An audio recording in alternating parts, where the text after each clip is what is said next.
ہدایت کار اسے اپنی گاڑی میں چھوڑ گیا تھا۔ راستے میں اس نے گاڑی روک کر اسے لسی پلائی تھی جس سے اس کی حالت کچھ سنبھلی تھی۔ پھر وہ تھوڑی دیر بعد ایک ڈاکٹر کو لے آیا۔ چوٹ اسے کہیں نہیں لگی تھی، خراشوں کے سوا کوئی زخم نہ تھا۔ ڈاکٹر اسے ایک آدھ گولی کیپسول اور سکون اور گولیاں دے گیا۔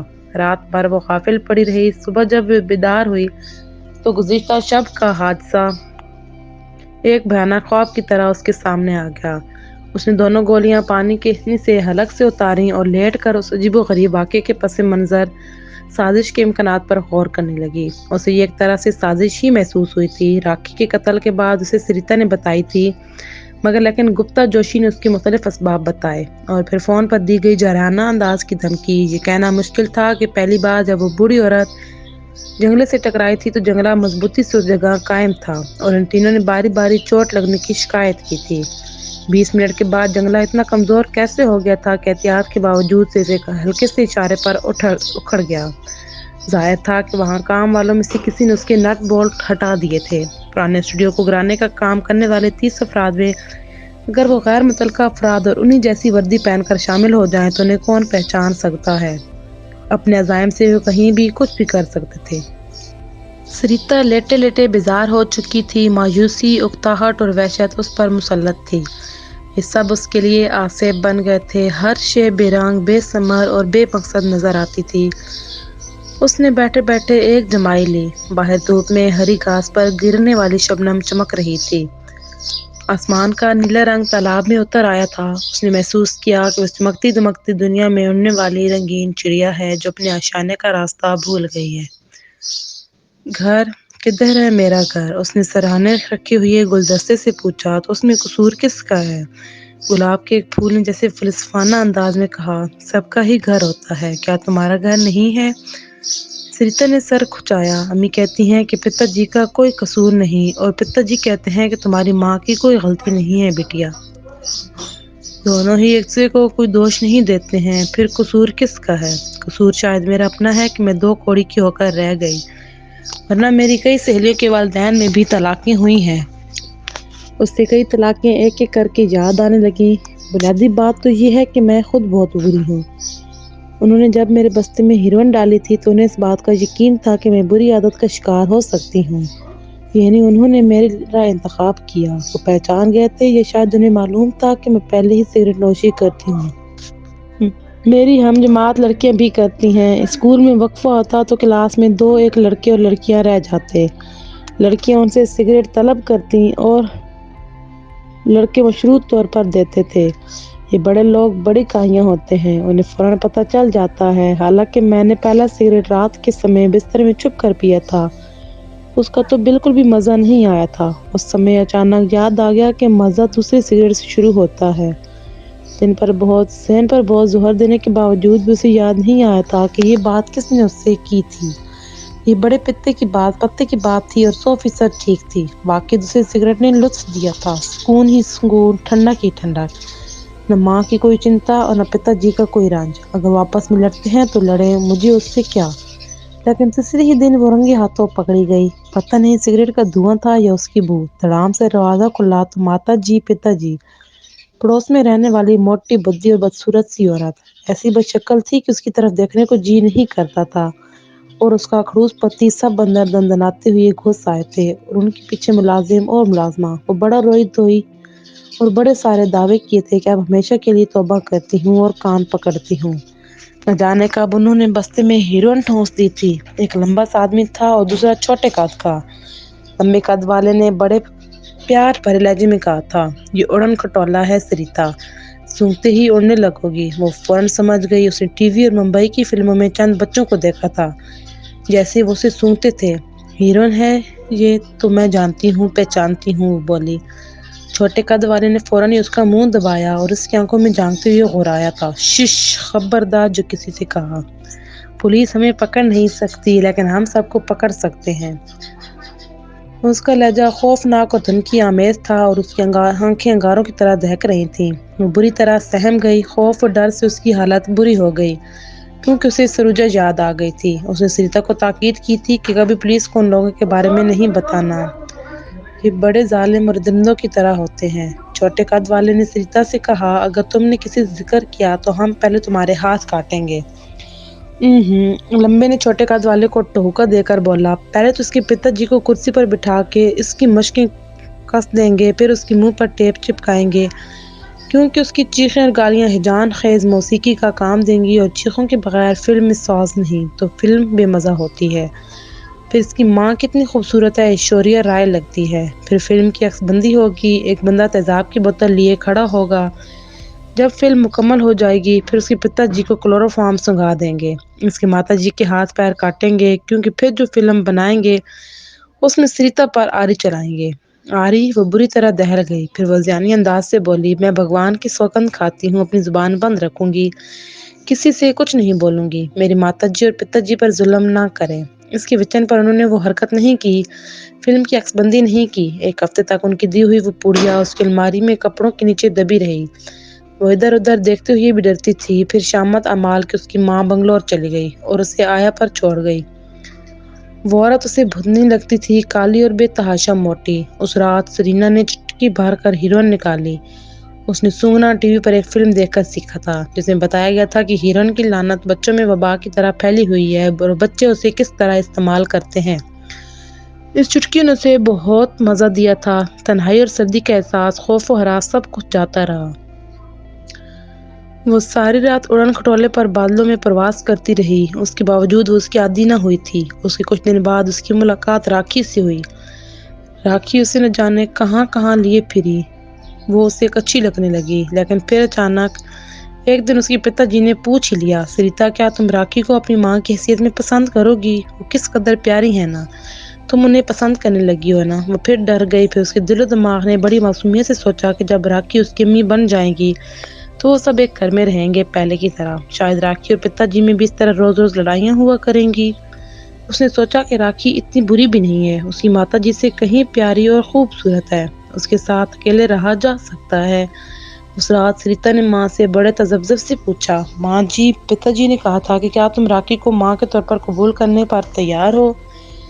ماں نے جواب میں اس کے منہ پر ایک زوردار چانٹا ریسیو کیا تو اس کی آنکھوں کے کنارے اور پلکیں بھی بھیگ گئیں، پھر اسے گلے لگا کر رونے لگیں۔ مارچ میں اس کی ماں پھر بنگلور چلی گئی، وہاں اس کا میکا تھا۔ وہ موٹی ملازمہ ماں کے جاتے ہی جیسے مالکن بن بیٹھی تھی، ماں کے سنگار میز پر بیٹھ کر سنگار کرتی، اس کا سارا زیور پہن کر آئینے میں ہر زاویے اور ناقدانہ انداز سے خود کو اور اپنی انگلی میں پڑی واحد انگوٹھی کو دیکھتی رہتی تھی، جو اب بھی ہزاروں کی مالیت کی تھی۔ اس کے کہنے کے مطابق پتی کی موت سے پہلے میرے پاس اس سے زیادہ زیور تھا۔ سریتا اس کی متکبرانہ باتیں سن کر جل بن کر رہ جاتی، وہ میک اپ کر کے اور بدصورت اور چڑیل لگتی تھی۔ کل ہم دونوں اس راکھی کے ساتھ شاندار لنچ کریں گے۔ سریتا نے اس کی بات سن کر سوچا، کیا راکھی اتنی بدذوق ہے کہ ہم دونوں، کیا اس نے تمہیں بھی بلایا ہے؟ سریتا نے بے یقینی سے پوچھا۔ آیا کو سخت زکام تھا، چینکتے چینکتے بے جان ہوئی جا رہی تھی۔ میرا زکام کل تک بالکل ٹھیک ہو جائے گا، وہ سڑ کرتی ہوئی بولی، لیکن کل تک اس کا زکام پہلے سے کہیں بگڑ گیا تھا۔ یوں سریتا کو اکیلے ہی جانا پڑا تھا۔ راستے میں اچانک ایک روڈ پر دو آدمی سامنے آ گئے۔ ہیلو سویٹ بیبی، چھوٹا بولا، اڑن کھٹولے پر سیر کیسی رہی؟ خوب انجوائے کیا ہوگا۔ سریتا نے سوچے سمجھے بغیر سر ہلا دیا۔ ویری گڈ، لمبا بولا اور اس نے جیب سے ایک لفافہ نکالا۔ یہ لو، ہم تمہیں وقتاً فوقتاً اڑن کھٹولے کی سیر کراتے رہیں گے، شاباش، کسی سے کچھ نہ کہنا۔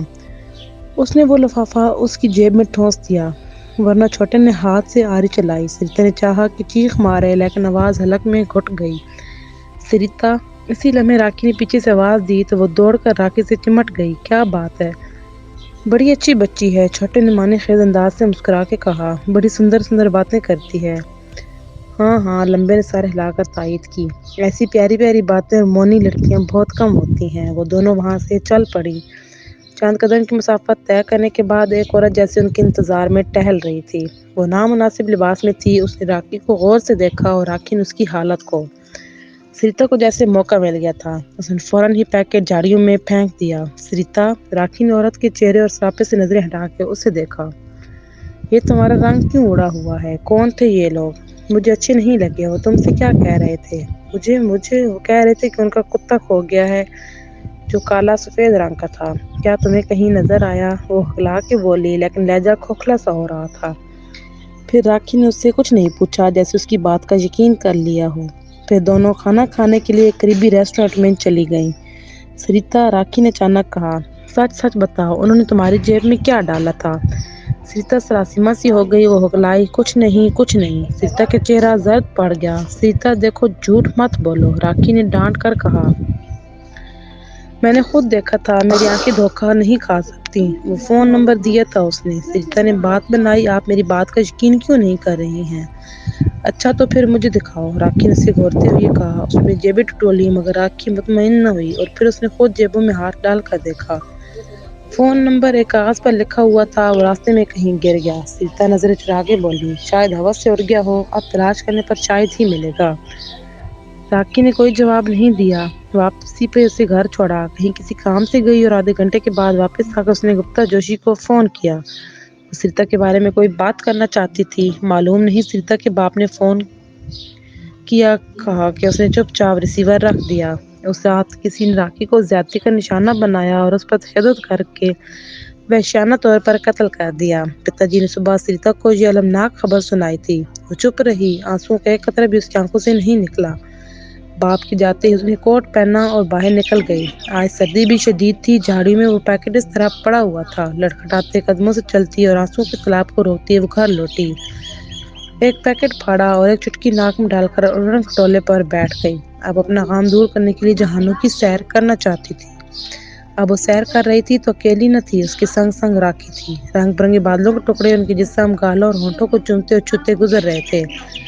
ٹھنڈی ٹھنڈی ہوا نہ صرف اس کے جسم میں تازگی بھر رہی تھی، بلکہ اس کے بالوں اور اس کی شوخ رنگ کی ساڑی کو پرچم کی طرح اڑا رہی تھی۔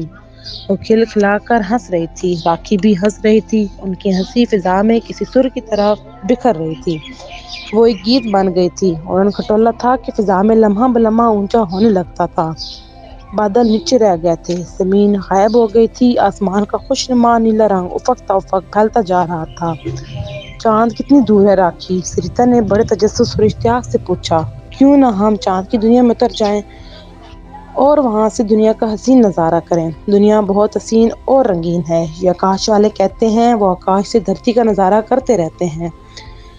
کیا واقعی ہماری دنیا چاند سے بھی کہیں سندر ہے؟ راکھی دل فریب انداز سے مسکرا دی اور اسے اپنے بازو میں بھر کے دھرتی کا نظارہ کرانے لگی۔ آکاش والے غلط نہیں کہتے ہیں، ہم دنیا کا نظارہ کرنے مریخ سیارے پر چلیں گے۔ مریخ؟ سریتا حیرت اور خوشی سے اچھل پڑی۔ تم سچ کہتی ہو راکھی؟ تو پھر مریخ کی زمین پر پہلا قدم رکھنے والے ہوں گے، ساری دھرتی پر سنسنی پھیل جائے گی۔ ہاں ہاں ہاں سریتا۔ راکھی نے اسے بڑے پیار سے اس کے بال سہلائے اور پھول جیسے رخساروں کو چوما۔ سارے سنسار میں ہمارا چرچا ہوگا، پھر ٹی وی، دنیا کے سارے اخبارات، انٹرنیٹ اور اسمارٹ موبائل میں ہم دونوں کی تصویریں اور انٹرویوز ہوں گے۔ ہم دونوں جہاں سے گزریں گے لوگ کہیں گے یہ ہیں راکھی اور سریتا، ان دونوں نے مریخ پر قدم رکھا تھا۔ جب سریتا کی آنکھ کھلی تو وہ سبز زار پر سنہری دھوپ میں نہا رہی تھی اور سسکیاں بھر رہی تھی۔ وہ اکیلی تھی اور دل شکستہ بھی۔ خالی پڑیا اس کی مٹھی میں دبی ہوئی تھی، جبکہ راکھی کہیں نہیں تھی۔ ایک ہفتہ بعد اس کی ماں بنگلور سے لوٹی تو وہ نشے کی عادی ہو چکی تھی۔ مسز جوشی ایک تجربہ کار عورت تھی، جس نے اپنے نام کے ساتھ ابھی تک سابق پتنی کا نام لگا رکھا تھا۔ مسز جوشی ہی کہلانا پسند کرتی تھیں۔ وہ جہاندیدہ اور دور اندیش بھی تھیں کہ اس کے پتی کے نام سے لوگوں پر بڑا رعب پڑتا ہے۔ لوگ اب بھی اس کے شوہر کے نام سے پکارتے تھے۔ وہ برا نہیں مانتی بلکہ خوش ہوتی تھی، گو کہ اب پتی پتنی کے درمیان محبت کا رشتہ نہیں رہا تھا۔ طلاق نے ان کی راہیں جدا جدا کر دی تھی۔ اس نے پہلی فرصت میں ڈاکٹر گواسکر کو بلاوا بھیجا، پھر سوال و جواب اور جرح کا طویل سلسلہ شروع ہوا۔ وہ اسپتال میں لیٹی رہتی، نہ جانے کون کون گلدستے لے کر آتا، بس ان میں راکھی نہیں ہوتی تھی۔ جو بھی اس کی عادت کو آتا اس سے میٹھی میٹھی باتیں کرتا۔ اسکول کی ٹیچرز، ہیڈ مسٹریس، پاس پڑوس کے لوگ، کلاس ٹیچر۔ جب دروازہ کھلتا تو سریتا کی نظریں راکھی کے سواگت کے لیے بے اختیار اٹھ جاتی اور مایوس لوٹ آتی۔ اس کے دل میں ہوک سی اٹھتی۔ پھر ایک دن اچانک اور غیر متوقع ماں اسے یورپ لے گئی۔ 6 ماہ بعد ان کی واپسی ہوئی تو تعلیمی کمی پوری کرنے کے لیے ٹیوٹر رکھا گیا اور باری باری اس کو اس کی ماں اور آیا اسے اسکول لے جاتے۔ لیکن ان دو آدمیوں کو خوف، جن میں ایک لمبا اور ایک چھوٹا تھا، پھر بھی اس کے اعصاب پر کسی اسیب کی طرح مسلط رہا۔ پھر جیسے جیسے وقت گزرتا گیا ان کا خیال روزمرہ مصروفیات کے باعث محو ہوتا گیا تو اس کے خوف میں کمی آنے لگی۔ گزشتہ پیر کو اسکول کے کوریڈور میں قطار سے لگی ہوئی فولادی الماریوں میں سے ایک کو کھولنے پہنچی تھی کہ اس نے ایک مضبوط جسم کے شخص کو تھیلا اٹھائے دیکھا۔ اس شخص نے کچھ کہے اور کام کی بغیر ادھر ادھر دیکھا اور اگلے لمحے اس کے پیروں کے پاس سفید لفافہ ڈال کر فرار ہو گیا۔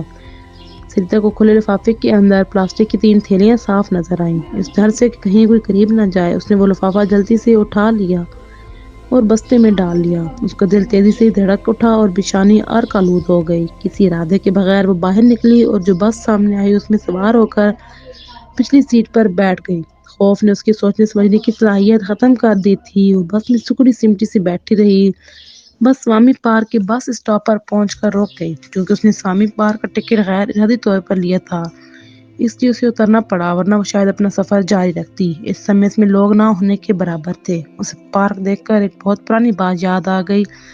جب وہ 6 برس کی تھی تب وہ اپنے ماں باپ جو اسے ایک ساتھ پیار کرتے تھے اسے آری سے کاٹ کر آدھا کیوں نہیں کر لیا طلاق لیتے وقت۔ پھر اسے راکھی نظر آ گئی۔ راکھی وہ ذہنی انداز سے چلائی اور پارک کے اس ہال کے اندر کی طرف بھاگی جہاں سنیچر اور اتوار شب محفل موسیقی ہوتی تھی۔ وہ اس کی کونے کونے میں بھٹکتی ہوئی اوپر کی منزل پر پہنچی۔ اس کی آنکھوں کے سامنے اندھیرا سا چھا گیا۔ اس کی کچھ سمجھ میں نہیں آ رہا تھا۔ آنکھوں کے سامنے سے دھند چھٹی تو وہ اندھا دھند سیڑھیاں اترتی اسٹیج پر اس جگہ آ گئی جہاں وہ آ کر بیٹھی تھی اور اپنا بستہ رکھا تھا۔ وہ پھوٹ پھوٹ کر رونے لگی۔ پھر اس کا ہاتھ خود بخود بستے میں کسی سانپ کی طرح رینگ گیا۔ دوسرے لمحے وہ اڑن کھٹولے میں اپنی گمشدہ جنت کی سیر کرنے لگی جہاں اسے سب کا پیار میسر تھا ایک ساتھ، ماں کا پیار، باپ کا اور انکل کا بھی۔ جب اڑن کھٹولے کی سیر ختم ہوئی تو اس نے خود کو بے حد ہلکا پھلکا محسوس کیا۔ اب اس کی آنکھوں میں آنسو کی ایک بوند بھی نہیں تھی۔